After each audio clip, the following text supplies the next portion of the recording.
rrtac, which I think might be pronounced rrtac, says, any updates on Martina's pinky? I think it's awesome for you to talk about the injury and have the courage to make a video about it specifically. Oh, that's awesome. Updates, like, it's still not there, so It that's... hasn't grown out yet? The amount of teeth under the pillow is going to bring it back. I've tried, you know, it's not the salamander or whatever, but it's like the glove that we brought you, the different iterations and Just stuff. the best. I love it for the looks of it, but the problem is just since my stump is so short, it doesn't have a lot to attach to.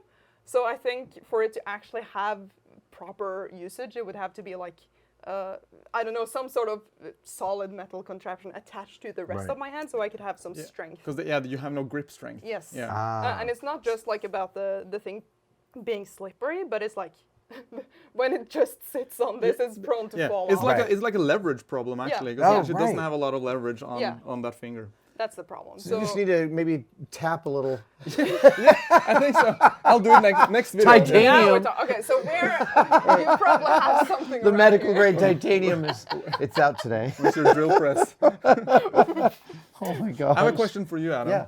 So your workshop is amazing, and there's so much stuff around here. It's like it doesn't come across on camera how much things you have. How dense it is. But what amazes me is that there seems to be some sort of order. Like it's not complete chaos, and it's not a mess. And we have 1/10 of your stuff, and it's always a mess. It is. How do you like? We clean every project. We clean up. Yeah. But do you also like disintegrate into a complete mess during a project? It does, absolutely. I can trash this place, but I can clean it in general in about an hour. Wow. Which is to get everything up. The first half of cleaning is getting everything off the workbench into wherever it goes. And that's the hardest part because every item on a workbench goes to a separate drawer, right? Right. So it's like 150 trips. I spend lots of time looking at my infrastructure. Maybe 20% of what I build in the shop is infrastructure. And infrastructure changes all the time. For instance, brushes. I grabbed some acid brushes, and I got some drawers that have acid brushes and 1, 2, and 3-inch chip brushes.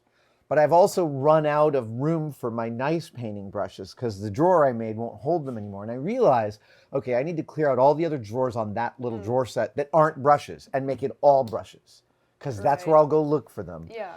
But then I have to move some other stuff around, figure out where rubber bands go. I have to figure out where the batteries go.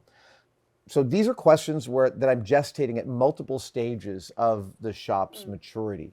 Every time I bring a new process in, it often means bringing in a new material that needs a home. Or I learn about a material that needs a home.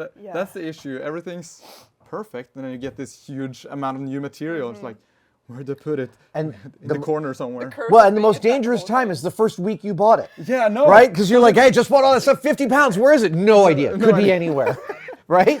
So here's the other thing that I do is if I have something new, I just got this pencil, where should it go?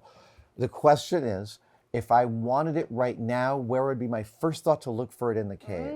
And then I just put it there. I don't get clever. I assume my brain will go to the same place the second time. That is good. So I'm very careful about not moving where something is. I even have this place where there's like laptop hinges, a little pile of them. And it's where I know that it is. And I will not move them because they'll be lost forever the moment that I do. I think we have a couple of spots like that too, where it's like it doesn't really make sense that they're gonna be there, but it's always been there, and now we can't move it because it's the home, and that's exactly. This is just overflow back here. You know, it's kind of where stuff goes to sit while I'm trying to figure out where it goes. I think we need better processes. Here's the main thing is like sometimes if I can't think of what to do, I'll be like, oh, you know what, that shelf. Let me just take everything out of that shelf and put it back. And I'll add a couple of foam core labels, and the shelf feels good, and I feel good like I've done something. So I utilize shop infrastructure like that, also like an endorphin rush. That is a good hack, actually. Yeah. I mean, it's satisfying just walking around here and looking at the labels and like everything has a place. I'm like, oh. Well, so I've on the orange cabinets over here, I've gone with black paint marker on the orange, but I believe because you see it better, I'm going to go with black tape on every label with white paint on it. Oh, okay. So that it's more visible. Yeah.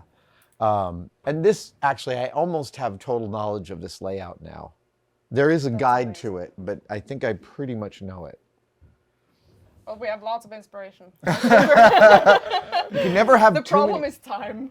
You can never have too many of these like white plastic. Yeah, I know. We have so yeah. many. That's You buy 10 and they're gone in a few days. I know. 1 second. I didn't And know where. within a week, you have 5 lids. 5 lids. Where are all the lids? Somehow we have ended up with a lot of lids and, Yes, and no boxes. me too. I'm like, but where are the boxes? Exact. Just found a lid the other day, and I'm like, "Where are you from?" And the lid's like, "I have no idea." We have one shelf in the workshop where it's just lids. I don't even know if you know where this is, but I put it in a little corner because I don't know where the boxes are. I just know that there's one day I'm gonna be like, where the frick is the lid for this? I don't know, but it's gonna be there. Oh, Your frustration is delightful. Here's a question I get a lot. I'd love to hear your guys' answer to it. Ryan J. Peck says, "How do you approach a build requiring a technique or skill that you are unfamiliar with?" Oh, that's a great question. that is a great question. I think by this point in time, we've done so many weird different crafts that it's like a lot of things kind of translate in the process. You can sort of. So let's then talk about it from the beginning, like the first time you jumped way outside your comfort zone versus now. Yeah. It's not just a skill base that's the difference. There's a philosophical Yeah. approach. I think the first thing, at least in the beginning, that we used to do is just play with the skill, not having the design target. For instance, metal casting is something I wanted to do, but I didn't exactly know like what to cast. So I just kept casting different things, and that reduces the like barrier of entry or threshold a little bit because you don't have any expectations. And I find having high expectations for my result is the #1 killer for my motivation, It is. especially for new things. Oh 'cause my I'm God, gonna it's suck at totally it. true. Yeah. Especially because I always say, and I said this to my kids since the beginning, you get ready and build it 3 times. Just as your plan. Yeah. Yeah. Build it 3 Yeah. times. Exactly. And make it smaller than you want it to be initially. Like, Oh, really? Yeah, because like, okay, let's say you want to make a little miniature. Yeah. And we've had a lot of people be like, oh, I want to build this like massive castle and it's going to be so great. It's going to be like million bricks, whatever. And you always say, and we always say that, no, just scale it down. Try to make it smaller so you can have the satisfaction of actually completing something before you dive in too hard. So I actually think that's a really interesting mechanism. You're tackling the project in scale, but you're also, by doing that, you're learning what you didn't know. Yeah. So that you go know through what all your the unknowns steps. are. Yeah. And then you can build upon your endorphin rush of finishing something small, and you can scale up a little bit. And you can like bring that into the bigger thing, and then a bigger thing. But usually when we have new things that we want to try for a project, for instance, we do a small scale test. Yeah. And we try it and see if it's viable. Yeah. And if we can actually pull it off in production. Yeah. So electroplating is one thing that we recently tried, which is really, really fun. Did you go look at the YouTube videos of that guy who Yes. does the C-3PO head? Exactly. Hydric? That was years ago. Yes. It's so inspiring. It's inspiring, but he elides the lifetime of sanding that is on everyone. We know how hard he's working. Yeah, it's working hard. The Because sanding. it's so smooth. It's insane. The sanding is the biggest So pain. sorry, you looked up. Yeah. No, that's exactly what we did. We looked up his videos and didn't achieve as smooth as but it worked. It did work. Yeah. And then we used that for ornaments on a bookbinding project. Yeah. I think So- it's just a combination really of research and experimentation. Like figuring out what techniques are out there already, like so you don't actually have to go through all the experimentation and figuring things out and then try stuff out. And we're the research often that Yeah. other people are doing, Yeah. right? So I notice that when I'm looking up a technique, frequently it's punished props. It's our friend Bill yeah. Durant. Oh yeah. So good. The number of times I've been like, oh, it's Bill. Of course. Then I stop watching and I'm like, hi, Bill. Listen, tell me how this ends. But I'm curious what you find are the YouTube channels you repeatedly drop back to learn from. Oh, there's so many of them. Yeah. Yeah, give me some highlights. To learn from. I think a lot of times we learn while we watch for entertainment. So, because I'm really like, I follow most maker channels, I think. Yeah. A lot of 3D printing channels, you know. I followed the journey of, Vintergatan, the Swedish maker who built the marble machine. Oh, yes. He's amazing, and he's gone into such a rabbit hole of... Oh, the marble music Yeah. machine. Oh, yeah. Ah, he is so nuts. I love him From so much. being like an artist, having no connection to what engineering is, to now being like downright nerdy engineer optimizing, to then bouncing back and like bringing some of the and artism doing back. That's whole so videos inspiring. of just the scientific iterations. Yeah. On the tiniest little details, it's insane. So just watching his journey, like Yeah. CNCing stuff, learning how his CNC machine works, Yeah. really helped me when we eventually got our CNC machine, because I was like, oh, I feel like I've been through this process already. True. It's also one of those ones where if he came to you before he knew how to make anything and said, look, I want to make this giant machine with thousands of marbles that plays music that I collaborate with, you'd be like, hey, maybe why don't you start with a little music box first.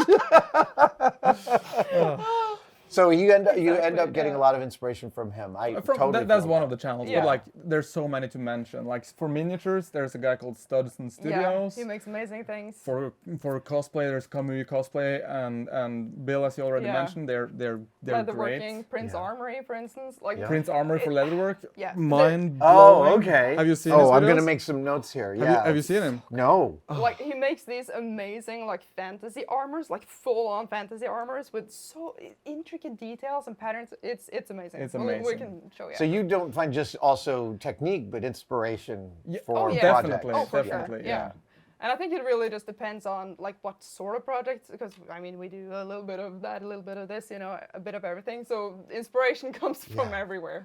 I tend to like the channels. I love it when a channel I watch is doing something outside their comfort zone and they get really frustrated. I just it's all that, I was watching this guy breaking taps doing this thing, and it was like a month, and he's like, I really probably shouldn't have spent that amount of time.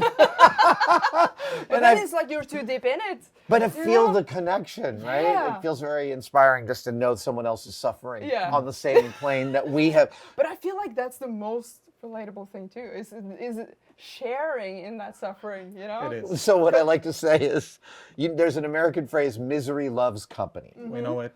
I have noticed, so does stupidity. Especially mine. I love hearing about other people being just as dumb as I am about stuff. Isn't that This true? is true, yes, I can very much relate.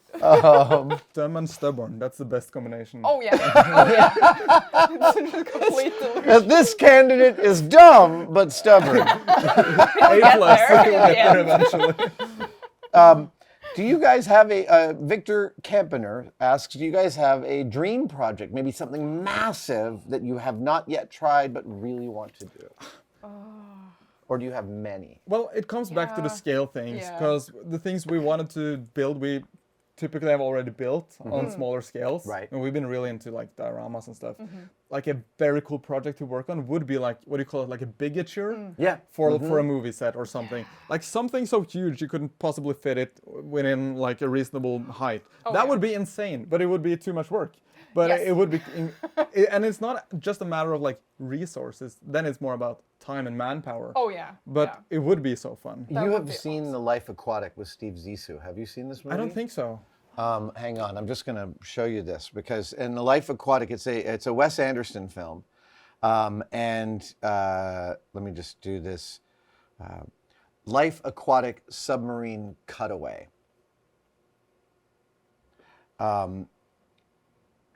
So there's a scene in the movie in which they really did build the entire ship in cutaway. That is With people in every room, and it looks like a composite, and Wes Anderson built the entire set for real. that looks so good. This is like your dream come true. It is. Awesome. Or like the Weta behind the scenes. Oh Like Yes. for God. Blade Runner, the Cyberpunk City, please.